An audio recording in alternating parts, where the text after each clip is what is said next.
Bonjour, bonjour à tous. Voilà, comme je vous ai dit, on va parler des news et de l'arrestation de Peter Brady. Voilà, merci de partager déjà ce live dans vos groupes, dans les WhatsApp. Prenez le lien, partagez-le. Merci de liker chaque commentaire. Faites un like à chaque commentaire, sauf bien sûr les commentaires déplacés. Voilà. Donc on va parler assez rapidement des nouvelles. Vous savez que l'actualité est très dense ces derniers temps, donc je vais les balayer assez rapidement. Et puis ensuite, on va parler de l'affaire Peter Brady, parce que j'ai quelque chose à vous dire, mais surtout, j'aimerais m'adresser aux gens qui ont enlevé Peter. Ok? Donc voilà. Alors, première chose, c'est j'ai fait une publication par rapport à la grande partouze à laquelle Farjon et ses amis ont participé, qui a été organisée pour eux à la DGR. Hein. Je dis bien la DGR, c'est pas la prison centrale. J'ai bien écrit à la DGR. Et c'était au début de leur garde à vue. Donc, ils ont fait venir une trentaine de prostituées et ils ont acheté de nouveaux matelas à ressort. Donc, là, on est dans la DGR. Une direction générale qui est réputée intraitable. La recherche, le Gabon, la contre-ingérence, déstabilisation de l'État. On se retrouve avec une partouze géante. Donc 30 prostituées. C'est pas petit. Et les matelas là sont encore là-bas, la DGR. Eux-mêmes, ils le savent. Alors il y en a qui m'ont demandé, mais comment cette info, machin. On peut pas se lever comme ça. En tout cas, moi, je n'ai pas la tête d'un fou qui vient dire ce genre de choses. Eux-mêmes, ils savent de quoi je parle. Ils savent de quoi je parle. Donc ça, je ferme la parenthèse. Quelle image! Quelle image! Et qu'est-ce que ça veut dire par rapport aux affinités que Farjon entretient avec ses agents de la DGR? Concrètement, ça veut dire quoi? Et là, je vous pose une question. Qu'est-ce que ça veut dire? Ça veut dire quoi concrètement? Voilà, je continue. Autre chose, c'est que je m'interroge toujours parce qu'il faut traiter les affaires. Il faut traiter les affaires une à une. On a toujours le dossier du capitaine Bina qui a été assassiné. Et aujourd'hui, c'est comme si la vie avait repris son cours à sa trame. Comme si la vie avait repris son cours et que l'enquête n'allait même pas aboutir. Des histoires d'arrestation de Ndouna, ceux qui auraient pu moi personnellement, ceux qui auraient pu me rendre heureux si on était dans un pays du normal. Mais je vous l'avais déjà dit et je le confirme, Alexis Ndouna jouit désormais d'une affinité avec Nordine Bongo. Et Nordine Bongo, aujourd'hui, veut utiliser quiconque il peut utiliser contre Farjon. Donc, tous les gens que Farjon avait attaqués, avait menacés, avait dégommé dans leur guerre de clan, tous ces gens-là ont basculé du côté de Nordine, parmi lesquels Alexis Ndouna. Alors vous allez constater qu'il a été quand même arrêté et transporté en très beaux habits. Moi je vais vous dire ceci. Si vraiment cette affaire-là d'arrestation d'Alexis Ndouna n'est pas une mascarade, on va attendre les condamnations et le mandat de dépôt. On va attendre ça. Parce que les faits sont déjà accablants. Pour n'importe quel prisonnier d'opinion, très rapidement, vous entendez mandat de dépôt. Et il va faire au moins 3 mois en train d'attendre, au moins. Et il y en a d'autres qui font même 3 ans en train d'attendre un jugement. Donc là, vous allez voir, vous, sur la fin Ndouna, si c'est pas du cinéma qu'ils nous font, en mode arrestation Interpol, le Congo qu'il envoie au Gabon, comme si on ne savait pas où il était, comme s'il était vraiment caché dans un village habillé en costard italien, tranquille, pépère. Ça va se savoir, n'est-ce pas? Ça va se savoir. Donc, on a toujours l'affaire du capitaine Bina qui a été exécuté. Et aujourd'hui, une bonne partie de ses proches ne savent toujours pas où en est l'enquête. Ils se font balader à gauche et à droite. Il y a des menaces souterraines, des menaces à peine voilées, des menaces réelles sur cette famille-là. Donc, on se demande aujourd'hui qui a donné l'autorisation d'abattre le capitaine Bina. D'où vient cette autorisation? Puisqu'on a vu que le bateau avait été remis en circulation, ça veut dire que l'autorisation vient de très haut lieu. On ne peut pas prendre une scène de crime et la mettre en circulation comme ça sans qu'en très haut lieu, on ait eu un accord. Mais ça veut dire qu'en très haut lieu, on s'en fout de l'enquête. Et quand on s'en fout d'une enquête, ça veut dire qu'on sait très bien ce qui s'est passé. Et en général, quand on s'en fout d'une enquête, c'est qu'on sait très bien pourquoi la personne est décédée. Et qu'en général, on est complice du décès de cette personne. Sinon, on a un minimum de cœur. Je pose toujours mes questions et je continue. Mohamed VI va encore revenir à Libreville. Pourquoi? Parce que la guerre des clans au sommet de l'État ne s'est pas encore arrêtée.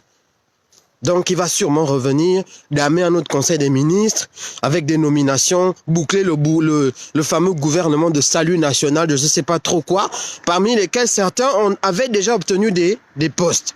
Il y en a qui vont se rétracter parce qu'on va faire le boucan. Les plus peureux de ces opposants maniocs vont se rétracter.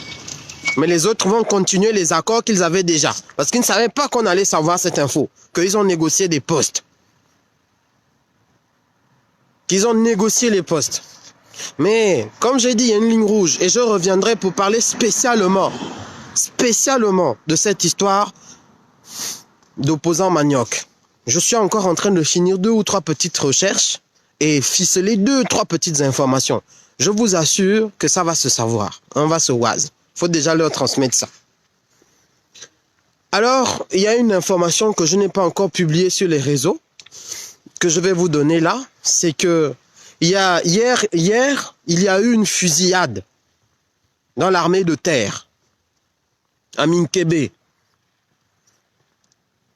Il y a eu une fusillade entre 2 soldats dans l'armée. Et il y a un sergent-chef de l'armée de terre, donc, qui a été abattu hier par un caporal. Ça, c'est une info que je vous donne, là, comme ça, de manière inédite. Je ne l'ai pas encore publiée. Donc, un sergent-chef de l'armée de terre a été abattu hier par un caporal. Il a été exécuté même. Ça s'est passé hier à Minkébé. Et ça touche l'armée de terre. Ok? Les circonstances ou les raisons, tout ça, j'y reviendrai prochainement. Maintenant, on va passer rapidement à l'affaire de Peter. Et c'est là-dessus que je voulais un peu me focaliser sur ce live avant de terminer. Il fait un peu froid là où je suis. Vous avez vu, hein? Il y a la nature, donc ça va. Oui, c'est à Minkébé. Tel que le matin, je dis bien Minkébé. Ok, donc on avance. Peter Brady a été donc interpellé hier, enlevé et kidnappé par des personnes dont on ne connaît pas l'identité. Il semblerait qu'il se trouverait actuellement, je parle encore au conditionnel parce que les vérifications sont en cours, il se trouverait actuellement au niveau du commissariat central de Port-Gentil. Il faut savoir que depuis septembre au moins, Peter Brady était suivi par un véhicule qui est immatriculé tout vraisemblablement à la marine. Ok? Et vous savez, septembre, octobre, novembre, décembre, pourquoi est-ce que Peter Brady, depuis septembre, n'avait pas été inquiété? Tout simplement parce qu'il n'était coupable de rien. Parce que vous savez que dans ce régime, même quand tu pètes de travers, hein, parce qu'on te met un marquage serré comme ça, si tu pètes de travers, on t'arrête directement. Même si tu vas puiser l'eau de travers, même si tu respires de travers, on t'arrête. Si depuis septembre jusqu'à cette date, Peter Brady n'avait pas été inquiété, n'avait pas été arrêté ni kidnappé, c'est parce qu'il n'est coupable de rien du tout. Et le véhicule qui le suivait de près, qui le serrait, marqué à la culotte là, ce véhicule a été publié, vous avez vu vous-même. Il a été publié parce que ce n'est pas quelque chose qui se fait dans la légalité. C'est beaucoup de terreur, beaucoup d'instrumentalisation du pouvoir, d'abus de pouvoir. Donc, tout ça pour dire quoi? Pourquoi on arrête aujourd'hui Peter Brady en fait, finalement? Puisqu'il a été trouvé coupable de rien pendant des mois. Il faut savoir que quand on commence à le suivre, c'est quand la campagne des tags commence. Comme d'habitude, depuis Libreville, depuis les chaînes de commandement, tout le monde est en émoi, tout le monde pleure, tout le monde a mal, il souffre. Donc ils veulent des coupables. Et du coup, dans chaque ville, on se dit, ben voilà, il y a un activiste qui est connu. Du coup, s'il y a des tags dans sa ville, forcément, c'est lui. Voilà comment ils sont allés arrêter Crépin sans aucun motif. Et je pense qu'en vérifiant les mobiles, en vérifiant, la Libye, ils allaient voir même que Crépin n'a rien à y voir. C'est pour ça même qu'il a été libéré après ce tapage. Parce que le dossier était vide. Crépin n'avait rien à y voir. De la même manière maintenant que la BEHC de Port-Gentil a été taguée, Ils ne savent ni quand, ni comment, ni pourquoi, ni quoi. Tout ce qu'ils savent, c'est que, eh ben, on va regarder quel est l'activiste le plus virulent et on va essayer de l'arrêter parce qu'on pense que c'est lui. Mais ça a démarré par quoi? Ça a démarré par l'interpellation de 2 agents de la SGS. Sachez que la SGS avait un contrat de surveillance, donc, avec la BEAC de Port-Gentil. Mais comme ils ne payent pas bien, et la SGS elle-même elle est en situation critique là en ce moment, ils ont un problème de paiement, vous le voyez depuis un moment, ils ont des graves soucis, eh ben, ils ont arrêté 2 agents qui faisaient la surveillance, qui étaient censés faire la surveillance de la BEAC un jour avant les tags. Donc on les a arrêtés, certainement on les a torturés, et c'est comme ça qu'un d'entre eux aurait dit qu'il s'agirait de Peter Brady. Là on est dans des conditionnels pas possibles. Donc déjà ils tapent à l'aveugle, ils se disent ah comme c'est la SGS qui surveille et que ça a été tagué quand même, ça doit être la SGS. Ils arrêtent les gars de la SGS. Déjà ça part de quoi? Les enquêtes du village. On ne sait même pas dans quel pays on est. Ça doit être eux, parce que on ne peut pas taguer les murs qui surveillent sans que. Maintenant, oh, SGS, on gifle à gauche, on torture à droite. C'est qui? Bon, c'est possible que ça soit Peter Brady. Voilà comment on va arrêter le pauvre garçon à la veille des fêtes. Il n'y a rien dessous, il n'y a rien du tout. Maintenant, comme ces gens-là, parce que moi, je me dis, bon, si le but est d'expliquer, exact, parce qu'il faut éviter des problèmes inutiles. Il faut demander et on vous donnera. Moi, j'ai l'habitude de faire des enquêtes. Je peux vous expliquer, d'après ce que j'ai trouvé, comment est-ce que les tags se font. Vous demandez. Faut demander. Et puisque maintenant, les experts, ça devient nous. Et que vous êtes des amateurs, demandez-nous, on va vous expliquer. Comment les tags se font. Parce que vous vous posez la question, comment est-ce que le bâtiment le plus surveillé de Port-Gentil, c'est pas n'importe quoi la BEAC et c'est pas positionné n'importe où. Comment ce bâtiment, en tout cas les murs extérieurs, ont-ils pu être tagués? Ça, c'est une question qui est très fondamentale. Donc là, je peux essayer de vous expliquer. Au lieu d'aller arrêter les pauvres gens, de les priver de liberté et de fête pour rien. Parce qu'il n'y a rien dans le dossier. Alors, messieurs les autorités, messieurs les pseudo-autorités, les pseudo-enquêteurs, moi, je voulais vous donner les résultats du début de l'enquête que moi j'ai menée par rapport à cette histoire de tag. Donc, je vous prie de prendre stylo et feuille pour noter. Donc, entendu que et compte tenu du fait que ces tags se font, au vu et au su de certains agents de sécurité qui ne les voient pas. C'est ça qui est le problème. Comment on peut taguer devant toi, tu ne vois pas? C'est ça en fait. Eh ben moi, voilà ce que j'ai trouvé. Il semblerait que ces tags soient réalisés par des flottilles de mini-drones. Voilà, je vais vous donner maintenant. Il faut me demander. N'hésitez pas, ça ne fait de honte à personne. On peut vous expliquer. Il n'y a pas de problème, n'importe qui peut être dans l'impasse et ne rien comprendre parce que, voilà, vraiment, le savoir se renouvelle. Bon. Donc, les flottilles de mini-drones. C'est quoi un mini-drone? Ce sont des drones d'à peine 5 cm qui tiennent dans la main. Ces drones-là sont équipés chacun de certaines compétences.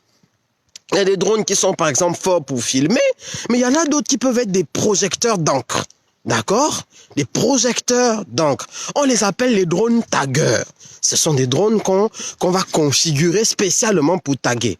Et ils vont taguer par flottille. C'est quoi la flottille? C'est un ensemble de drones qui vont travailler de manière coordonnée. Vous pouvez trouver ça sur YouTube, tout ce que je dis là. Je n'invente rien, parce que je veux vous aider, pour que vous n'alliez pas arrêter les pauvres gens et vous rendre compte que vous avez perdu du temps. Il faut que vous procédiez maintenant à des arrestations de drones. On appelle ça arrestation dronale. Au lieu de l'arrestation humaine, c'est des arrestations de drones. Je ne sais pas si le droit gabonais est bien configuré pour ça, mais c'est le plus important. Donc, je vais vous donner quelques références. Parce que vous allez me dire, non, là tu mens, tu veux nous emmener, machin. Non, je n'aime pas parler en haut. Prenez par exemple, je ne vais pas, puisque je ne connais pas les modèles exacts, mais je vais vous donner des exemples pour que vous alliez continuer vos enquêtes en tapant sur Google. Le drone qui s'appelle par exemple EA Chine, donc EA comme EA, Chine, E010, c'est un mini drone. Ben lui, il peut très bien correspondre à votre coupable, voilà. Parce que si on prend une flottille de ces drones qui sont connectés par l'IFI, donc le LiFi alors c'est quoi? Parce que vous allez encore me poser la question, le LiFi, C'est le Wi-Fi par la lumière. Donc, c'est aussi une technologie qui a été développée, qui est déjà utilisée ici en France. Elle permet au moins d'utiliser la lumière pour connecter des dispositifs qui sont en train de voler ou des dispositifs électroniques tout simplement. Vous pouvez regarder d'ailleurs au Salon de l'innovation à Paris il y a 2 ans. Il y a eu beaucoup de matériel qui ont été présentés connectés en Li-Fi. C'est comme Wi-Fi mais avec I comme light, la lumière. Ou bien vous pouvez également utiliser du Cislopan.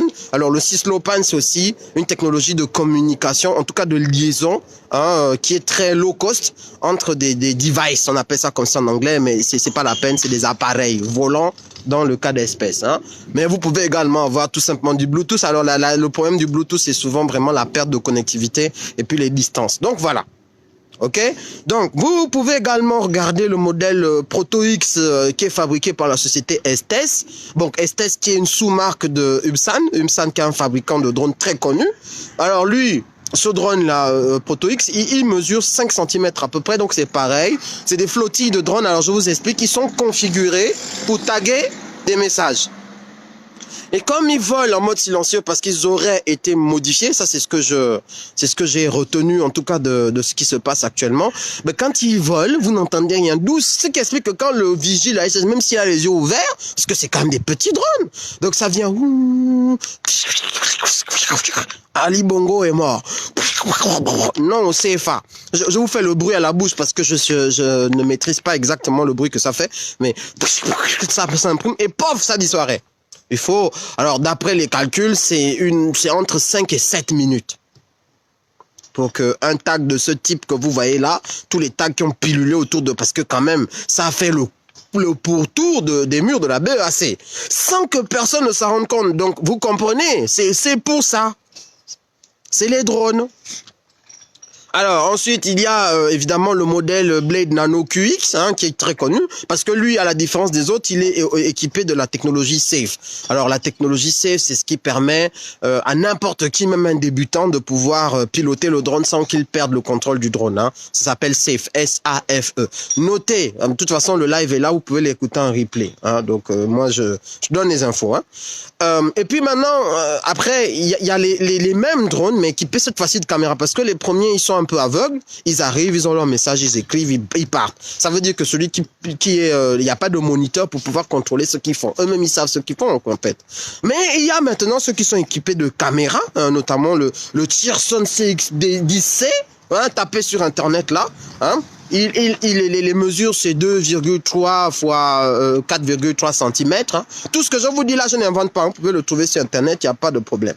Et enfin, le Telluride G. Alors le Telluride G, pareil, il peut être piloté en flottille. Donc en fait, c'est une dizaine de drones qui sont des éjecteurs d'encre et qui peuvent écrire sur les murs sans être perçus.